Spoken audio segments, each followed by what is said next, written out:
세상에서 가장 가깝고 친밀한 관계는 부모 자식 간의 관계도 아니고 이제 부부 관계라고들 이야기를 합니다. 근데 만약에 이 시대에 조선 시대처럼 남편이랍시고 막 명령만 하고 복종만 요구하고 순종만 요구하고 또 집안 어떤 일을 결정하는 데 있어서 아내하고는 단 한마디 상의도 하지 않고 혼자 다 결정하고 자기 멋대로 하는 남편이 있다라고 할 때 이 시대에 어느 여자가 그런 사람하고 살겠어요? 아니, 마지못해 자식 때문에 살기는 살지 모르지만 부부지간의 친밀함이라고는 찾아볼 수가 없을 것입니다. 이는 하나님과 우리 사이도 이런 마찬가지예요. 물론 하나님의 모든 말씀은 명령이기 때문에 우리는 듣고 지켜야 됩니다. 그런데 여러분, 하나님도 아시는 거예요. 그렇게 명령만 하시고 뜻도 모르고 순종 복종만 요구한다고 할 때 그 하나님과 우리 사이의 관계가 친밀해질 수는 없다라는 사실을 알기 때문에, 물론 명령과 복종을 통하여서 우리들의 삶이 지켜지고 하나님과 우리 사이가 깊은 친밀한 단계로 들어가지만, 그러나 대부분 사람들 그 관계만 가지고는 친밀함까지는 갈 수가 없으셔서 형태는 명령과 복종의 형태를 띠고 있지만 그 가운데에서 우리와 친밀해지기를 원하시는 하나님이시다. 친구 되기를 원하시는 하나님이셔요. 하나님은 아브라함과 그렇게 친구 관계를 맺기를 원하시는데, 실제로 야고보서 2장에 봤더니 아브라함은 하나님의 친구라고 인정을 받았다라고 기록해 주고 있습니다. 놀랍죠? 하나님이 아브라함과 친구가 되어 주셨다. 친구 관계가 형성이 되려면 몇 가지 전제 조건이 있어야 돼요. 가장 먼저는 둘 사이에 비밀이 있으면 안 돼요. 친구지간에는 비밀이 없어요. 다 이야기해요. 너한테만 말할게, 다 얘기해요. 또 뭔가를 결정할 때 자기 혼자 하지 않아요. 어떻게 했으면 좋겠어? 같이 의견을 묻고 서로 상의를 해서 결정을 합니다. 오늘 읽진 않았지만 17절에 보시니까요, 하나님께서 아브라함에게 내가 하려는 것을 너에게 숨기겠느냐? 안 숨기겠다는 거예요. 내 계획을 다 너에게 말하고 난 내 의견도 한번 들어보겠다라고 말씀하시죠. 이런 적이 없잖아요. 아브라함과 하나님이 그런 관계였어요. 그럴 때 하나님께서 아브라함에게 숨기지 않고 말씀하시고자 하는 계획이 뭐냐면, 아브라함 너를 모든 민족의 아버지로 삼고 땅의 모든 나라들이 너로 말미암아 복을 받게 하는 것. 이 계획을 하나님께서 아브라함에게 말씀을 하셔요. 그와 비전을 공유하시는 거예요. 그러면서 아브라함을 비전의 사람으로 세워가시고 마침내 그 비전을 이루어갈 사람으로 지금 훈련하시고 있는 과정이에요. 우리의 신앙생활 가운데 여러 가지 무서운 적이 있는데 오해입니다. 오해.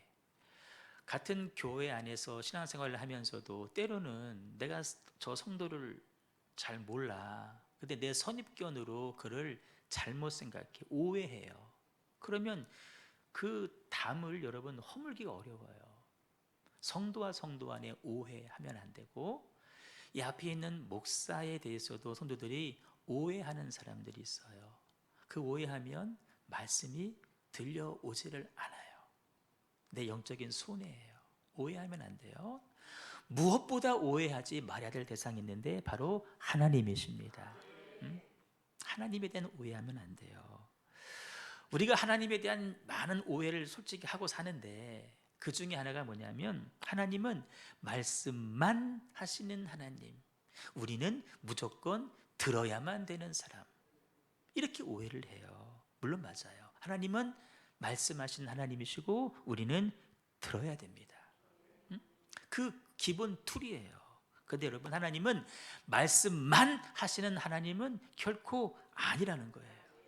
때로는 우리의 생각을 들으시고 들은 그 내용들이 당신의 생각과 뜻과 정신과 일치하다면 하나님의 계획까지도 수정하시는 하나님이시다. 아멘. 오해하시면 안 되는데 하나님은 우리의 생각을 들으시는 하나님이시다. 근데 중요한 것은 하나님께서 우리들의 생각을 들으시는 경로가 뭐냐는 거예요. 내가 막 불평하고 짜증내면 그거 보시고 아이고 마음에 안 드나 보다, 바꿔줘야지, 그럴까요? 응? 막 힘들어하는 모습 보고 아이고 힘든 갭이다, 바꿔줄까요? 저는 가끔 그랬어요. 말은 하지 않아도 힘든 모습 보면은 이렇게 좀 이렇게 완화시켜주고, 근데 결국 그것이 좋은 게 아니었더라고요.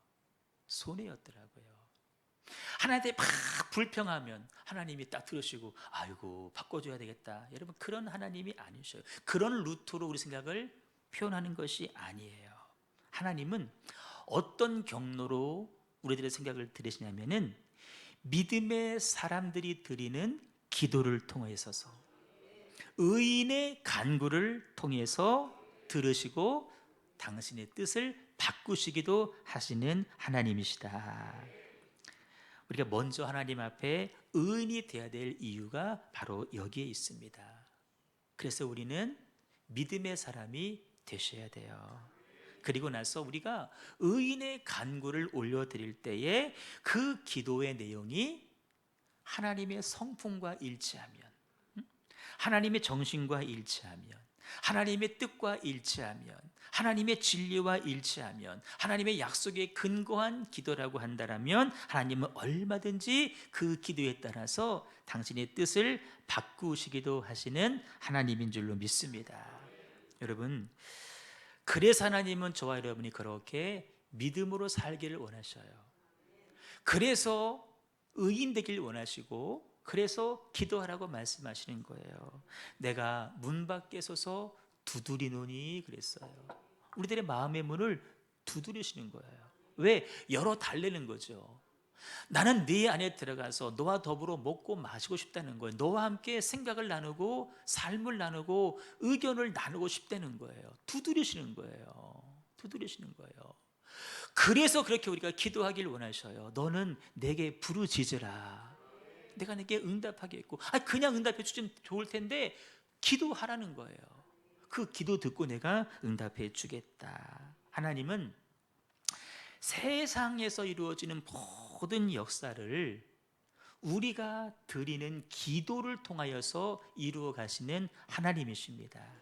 우리가 볼 때 세상이 그냥 되는 것 같지만 아니에요. 우리가 알지 못하는 곳에서 그 믿음의 사람들이, 의인들이 드리는 기도를 통하여서 세상이 운영되어져 가고 있어요.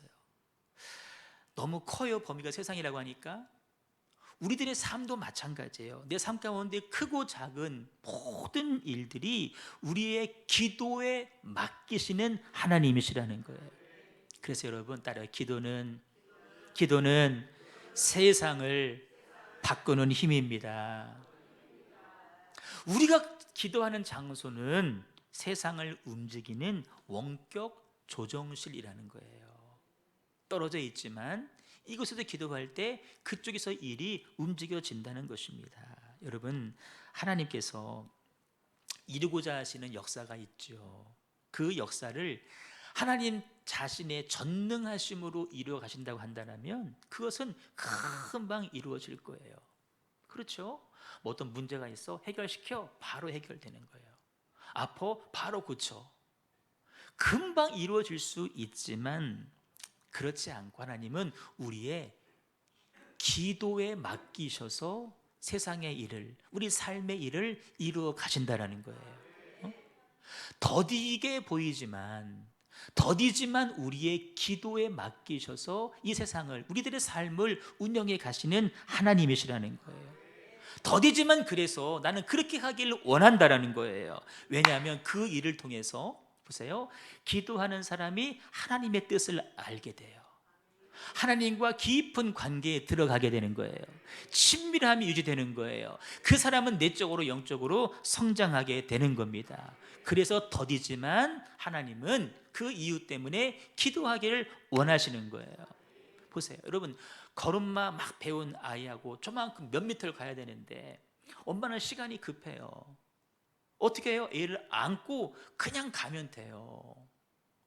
근데 아이는 어떻게 해요? 자기 발로 걷겠다는 거예요. 그때 엄마는 어떻게 하냐면은 그 아이가 거기까지 스스로 걸어가기를 기다려주는 거예요. 앞으로 갔다가 옆으로 갔다가 때로는 주저앉았다가 다 시간을 기다려주는 거예요. 저희 둘째 딸이 올해 20살이 됐는데요, 5살 때 여기 청주에 처음 내려왔어요. 근데 집 근처에 있는 하늘 어린이집에 이렇게 보냈는데 집에서 걸어가면 3분 정도 되는 거리예요. 딱 나와서 조그만 길 하나 건너고 봉동초등학교 그 운동장 옆에 있는 오르막길을 올라가서 딱 가면 어린이집인데요, 이렇게 제가 창문 열고 쳐다보는 거예요. 잘 가고 있나. 집사람과 같이 가는데 한 3분이면 갈 거리를 보통 30분, 많게는 1시간 걸리는 거예요. 뭐 하나 보면 가다가 풀도 만지고 꽃도 만지고 앉아서 엄마랑 얘기하고 그렇게 재밌게 보내는 거예요. 여러분, 급하잖아요. 빨리 가면 좋겠는데 여러분, 마음이 뭐예요? 그렇지 않아요. 시간이 가더라도 기다려주는 거예요. 그 아이가 그 오르막길 올라가면서 다리에 힘이 붙고 그 자연을 만지면서 자연을 배우게 되고 엄마와 친밀한 시간을 갖기를 원하는 거예요. 기다려주는 것이죠. 여러분, 그래서 하나님은 우리들의 기도를 통하여서 당신과 소통하는 사람이 되기를 원하셔서 지금도 얼마든지 기다리시는 하나님이시다. 그래서 여러분, 기도는 우리의 특권이에요. 특권. 그래서 하나님은 기도하는 사람을 당신의 친구로 삼으시고 그게 당신의 계획을 말씀하시고 그를 통하여서 하나님의 일을 이루어가시는 하나님이신 줄로 믿습니다. 태초의 사람 아담과 하와가 동산에 살았습니다. 죄를 짓기 이전이에요. 하나님과 얼마나 친밀한 관계에 있는지 몰라요. 상상해 보는 거예요. 하나님과 아담과 하와가 그 동산 안에서 어떤 대화를 나누셨을까? 하나님 동산을 왜 지으셨어요? 나를 왜 만드셨어요? 하나님께서 그 이유를 말씀하시는 거예요. 너를 향한 나의 기대는 이거야 라고 말씀하실 때에 아담과 하와가 얼마나 그 말을 듣고 기뻐하고 행복했을까요? 막 좋아서 막 웃으면서 박수치면서 하나님 정말이요, 정말이에요, 이랬을 거란 말이에요. 그 친밀한 관계가 있었는데 어느 순간 그 관계가 깨어지게 됩니다. 사단에 속아서 선악과를 따먹지 말라는 말씀을 어기는 순간 그 관계가 깨어져 버려요. 나무 뒤에 숨어버려야 돼요. 친밀함이 깨져버린 거예요. 결국에는 동산 밖으로 쫓겨나게 됩니다. 그 삶에 가시덤불이 낍니다. 엉겅퀴가 낍니다. 죽으라고 고생해야 먹을 수 있고요, 여인은 해산의 고통을 겪게 됩니다. 모든 사람은 아담과 하와의 후손일진데 그들 역시도 하나님과의 깨어진 관계 속에서 태어나게 되고 죄가 죄인지도 모르고 죄를 짓고 살다가 그 죄가 가져오는 저주를 겪으면서 이 땅을 살아갈 수밖에 없는 것이 우리들의 운명이었어요. 하지만 하나님은 그것이 너무나 안타까우셔서 그 깨어진 관계를 회복시키시려고 이 땅에 독생자 아들 예수를 보내주셨습니다. 그 예수님께서 십자가에 피 흘려 죽으시는 거예요. 여러분, 하나님은 영이시고 하나님은 말씀이시기 때문에 피를 흘릴 수가 없잖아요.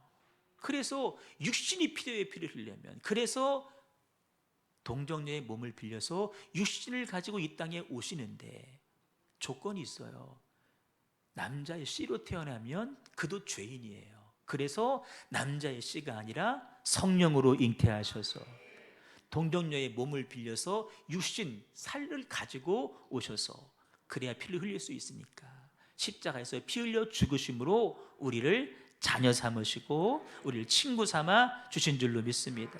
왜 하셨냐? 하나님과 우리 사이의 중간에 다리 역할을 하시려고, 깨어진 관계를 회복하시려고.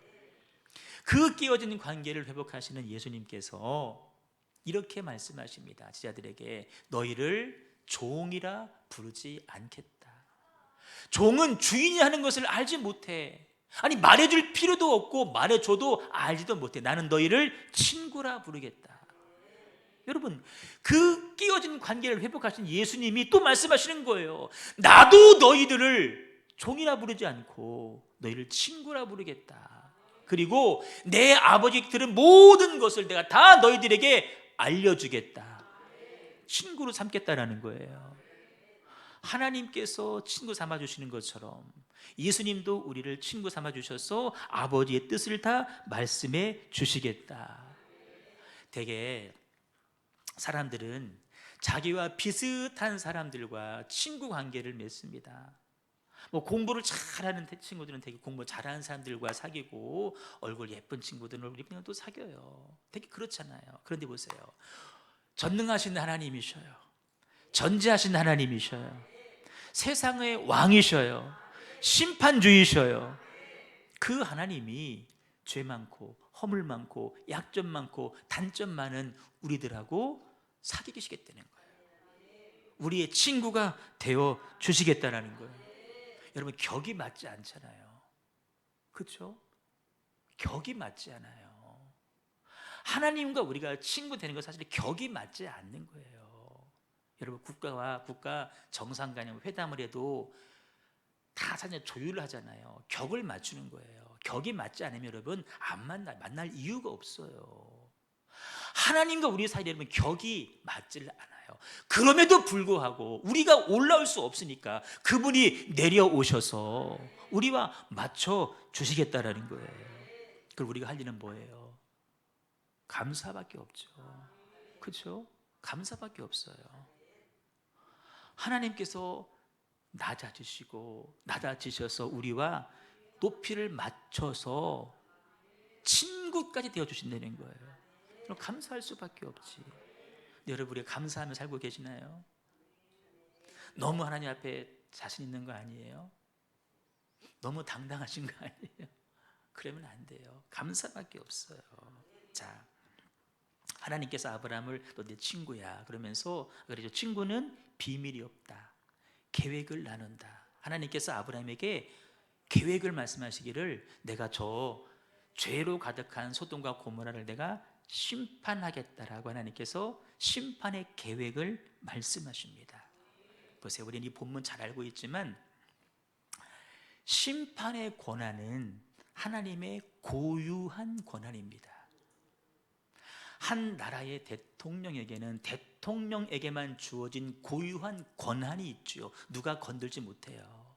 인사권, 임명권 대통령에게 있어요. 사명권 대통령에게 있어요. 탔지 못해요. 이 세상을 심판하는 권한은 우리의 몫이 아닙니다. 하나님 고유의 몫입니다. 그런데 하나님께서 그 고유한 심판의 권리를, 계획을 아브라함에게 말씀해 주셨어요. 그것만 해도 여러분 어마어마한 배려예요. 그렇잖아요. 굳이 말해줄 필요 없어요. 그냥 심판하시면 되는데 심판의 계획을 하나님께서 나눠주셨어요. 그것도 고마운데, 감사해야 되는데 오늘 아브라함이 뭐하고 있어요? 하나님, 그래도 거기도 의인이 좀 있을 터인데 그 심판하는 건 좀 아니지 않습니까? 라고 하나님 의견에 반대 의견을 내미는 거예요. 저 같으면요, 내가 하나님이라면 아브라함도 많이 컸다 야. 내가 너한테 그 계획을 말해 준 것만 해도 너는 고마워야 되는데 뭐 반대한다고? 그러면 안 된다고? 하지만 보세요, 본문의 하나님은 그 말을 그대로 다 들으셔요. 기분이 상할 만도 한데 끝까지 들어주시는 거예요. 그리고요, 그의 말대로 심판의 계획까지도 변경을 하셔요. 의인 50명 있으면 심판 안 하겠다.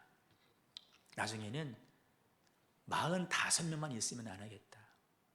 아브라함이 또 물어요. 자신이 없으니까 50명 없을 것 같아. 45명 안 될 것 같아. 하나님, 그러면 40명 있으면 어떡할래요? 하나님께서 안 할게. 아브라함이 하나님 30명은요 안 할게. 하나님 20명 있으면요 안 할게. 10명 있으면요 안 한다니까. 안 할게. 여러분, 하나님이 심판의 계획을 바꾸셨다니까. 고유한 권한을 하나님께서 지금 변경하시고 있다니까. 도대체 몇 번인지 몰라요. 기분 나빠하지도 않으셔요. 여러분, 아브라함께만 그렇게 하실까요? 이스라엘 백성들이 멸망의 길로 가고 있습니다. 하나님께서 말씀하셔요. 야, 이리 와봐. 우리 한번 변론해보자. 변론해보자. 좀 저에게 집중하세요. 너희들의 죄가 아무리 주홍 같을지라도 내가 너희들의 죄를 용서하는지 안 하는지 나랑 한번 얘기 좀 해보자. 얘기 좀 해보자. 오라는 거예요. 돌아오라는 거예요. 돌아오면 내가 너희들 죄를 다 용서하겠다는 거예요. 고치겠다는 거예요. 못 믿겠어? 아니야. 와, 얘기하자. 지금 여러분 입장이 바뀌었어요. 지금 하나님이 지금 매달리고 있어요. 자기들이 우리 용서해 줘야 되는 거 아니에요. 하나님이 지금 용서해 줄게. 돌아오라고 말씀하셔요. 여러분, 이게 하나님의 사랑이에요. 우리를 친구 관계, 자녀 관계로 맺기를 원하신다라는 거예요. 더 이상 지체하지 말고 여러분 주님께 돌아가셔야 됩니다. 주님은 돌아오기를 기다리고 계셔요. 자, 성경은 10명에서 끝쳤어요. 근데 만약에 아브라함이 하나님 10명도 많습니다. 의인 한 명만 있으면 어떡하실래요? 라고 질문했다고 칩시다. 아마 아브라함은 더 이상 면목이 없어서 더 못한 것 같아요. 근데 만약 한 명만 있으면이라고 물었다고 한다면 하나님은 그 한 명? 그래, 내가 그 한 명 때문에 심판하지 않겠다라고 말씀을 하셨을 거예요. 미국 에즈벨이라고 하는 지역에서 최근에 부흥의 역사가 있었습니다. 뭐 유튜브를 좀 보시는 분들, 또 기독교 소식 접하는 분들 들어보셨을 터인데, 켄터키 주에 있는 에즈벨이라고 하는 작은 시골 마을의 대학교, 신학대학인데, 신학교는 그 수업 시간 정규 과목으로 채플이라고 하는 예배가 있습니다.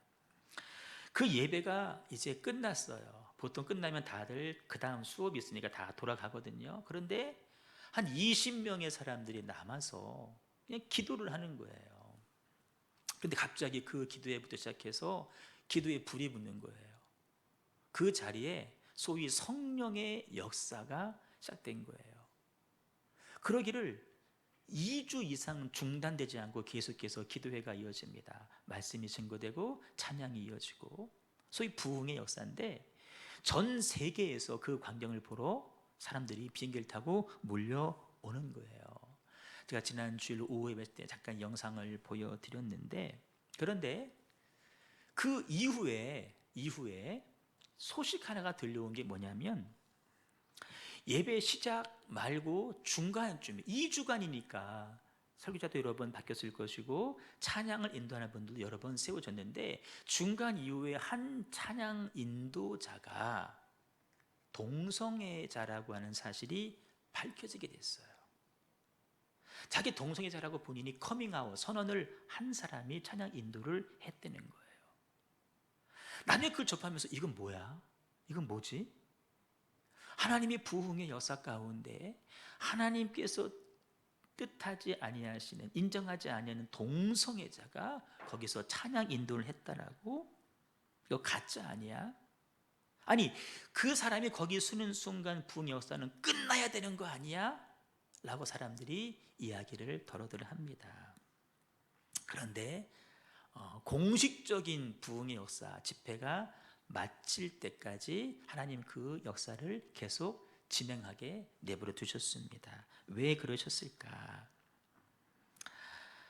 그 한 사람 동성애자로 인하여서 부흥을 갈구하는 수많은 사람들의 영적인 열망을 하나님은 꺾고 싶지 않으셨다라는 생각을 제가 합니다. 동시에 그 에즈베리뿐만 아니라 온 미국과 대학과 교회의 부흥을 위해서 그 많은 사람들이 오랜 기간 기도의 씨가 뿌려졌는데, 그 결과로 지금 역사가 시작되어졌는데, 그것을 하나님께서는 막고 싶지 않으셨다라는 것입니다.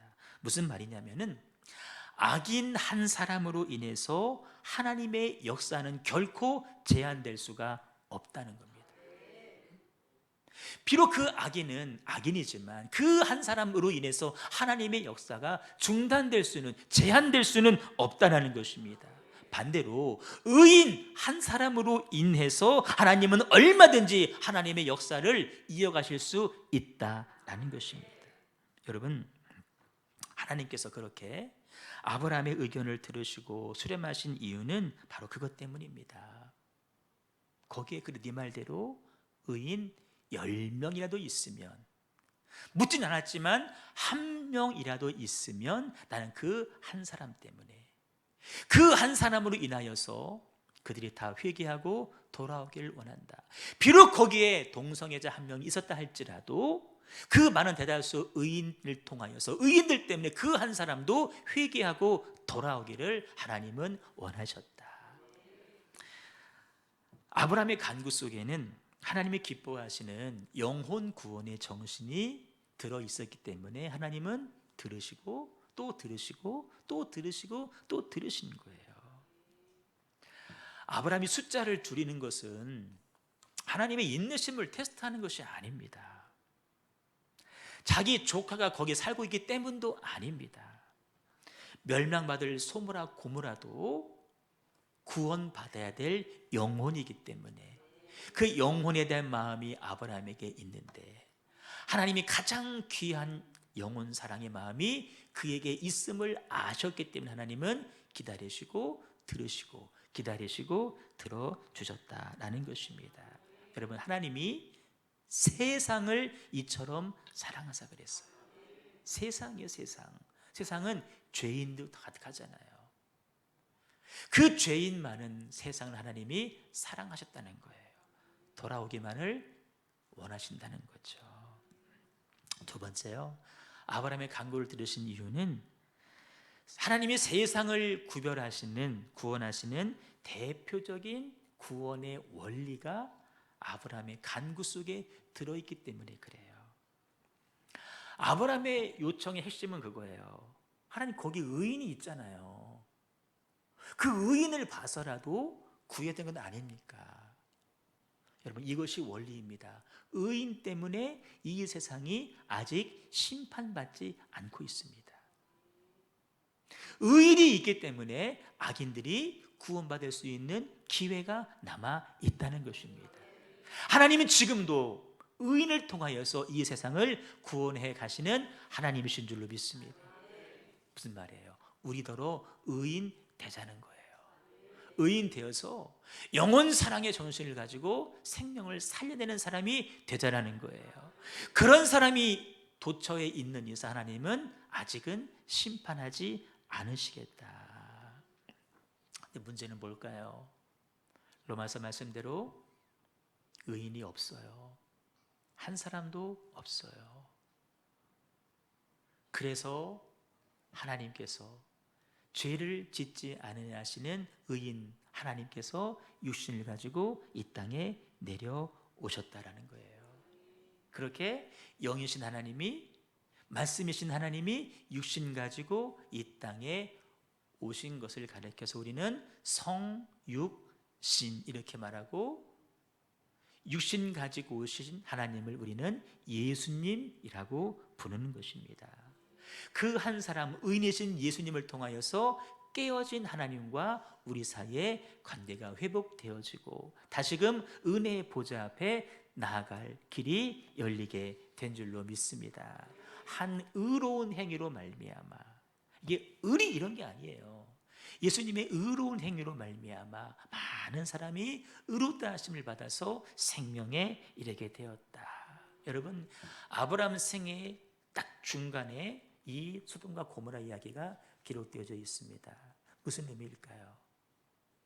우리들의 생애 중심에도 이 기도가 올려져야 된다는 거예요. 우리의 기도가 주님의 정신과 일치하는 기도가 될 때 하나님은 우리의 기도를 들으시고 우리를 통하여서 세상을 구원해 가실 줄로 믿습니다. 세상 너무 크죠. 우리 작은 삶도 마찬가지예요. 내가 하고자 하는 일들, 계획하는 일들, 삶의 문제들, 아픔들, 어려움들, 가정일, 교회일, 직장일, 모든 일들을 의인의 간구를 통하여서 하나님께서 계획도 바꿔가시면서 이루어가시는 하나님이시다. 저는 꼭 믿음의 사람, 의인 되어서 의인의 간구를 주께 올려드릴 수 있기를 주님의 이름으로 축원합니다. 우리 찬양 드리겠습니다. 우리 하나님은 의인의 간구를 들으시고 메마른 하늘에서 구름을 모으시고 또 비를 만드셔서 비를 내려주시는 하나님이십니다. 비 준비하시는 하나님, 우리의 기도를 들으시고 성령의 단비, 은혜의 단비, 복의 단비를 준비하시고 허락하여 주시옵소서. 내 삶 가운데, 우리 자녀들 가운데, 우리 교회, 가정, 연약한 내 심령과 육신 가운데 온전한 회복과 치유의 은혜가 있기를 원합니다. 우리 간절한 마음으로 우리 찬양하겠습니다.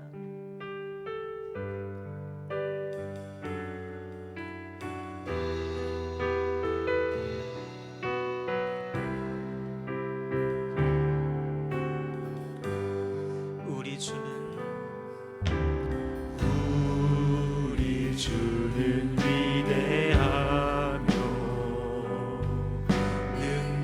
능력이 많으시도다.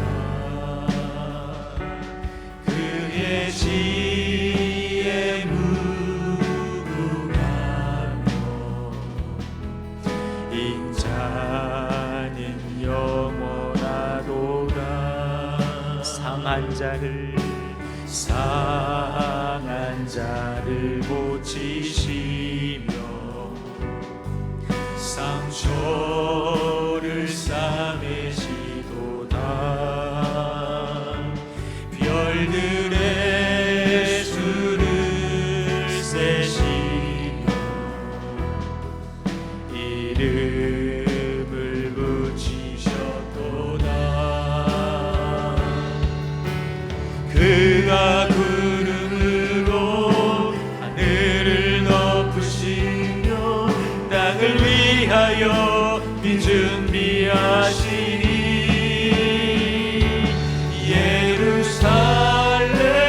예루살렘아 여호와를 찬송할지어다. 내 하나님을 감사함으로 그 앞에 나가며 주 임재 앞에 경배해. 우리 주는 위대하며 능력이 많으시도다. 그의 지혜 무궁하며 인자는 영원하도다. 상한 자를 고치시며 상처를 싸매시도다. 별들의 수를 세시며 이름을 붙이셨도다.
하나님이십니다. 우리의 기도가 당신의 뜻과 일치하면 운영 방식도 계획도 때로는 바꾸시는 하나님이십니다. 하나님, 내가 의인 되기를 원합니다. 믿음의 사람 되기를 원합니다. 하나님과 친밀한 관계 유지하여서 하나님과 함께 하나님의 일을, 하나님의 뜻을 이루고 하는 내가 될 수 있도록 인도하여 주시옵시고, 나를 향한 하나님의 계획, 자녀를 향한 하나님의 계획, 하나님의 모든 뜻들이 아버지의 아름다운 모습으로 지어 성취됨을 경험할 수 있는 하나님의 좋은 친구 될 수 있도록 인도하여 주시옵소서. 우리 말씀 붙잡고 합심하여서 동성으로 기도하도록 하겠습니다. 주여